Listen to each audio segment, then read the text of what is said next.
We were waiting for the school bus to arrive, and my friends and I were playing a game called Langit Lupa. It was meant to be played on the steps, and there we all were at 4 in the afternoon with our sweat-stained uniforms and smelly hair, third graders running around for dear life. Translated as Heaven Earth, this game consists of an it whose goal is to run after the rest of the players and tag them after chanting a song that alludes to how no one escapes death. After that, everyone runs to the highest level, making sure not to get caught on Earth. Otherwise, they will be demoted to the pits of hell. The twist is if someone is on the highest step or heaven, they become untouchable. We managed to tweak the general rules of the game and tailored them to the limits of our play area. It was outside a closed school function hall that was soon to be renovated, and no one was around at that time of day. We had about 3 to 4 unpolished steps to us, and we simply assigned which ones were heaven, earth, and hell.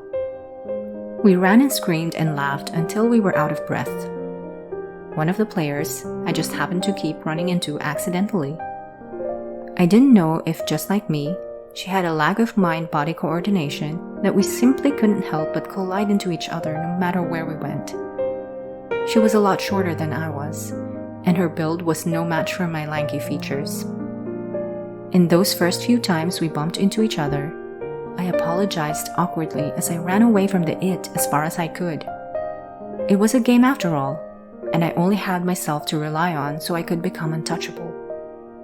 But for some reason, I managed to interrupt the game when the short girl fell on the steps after I bumped into her with a force that got away from my big frame.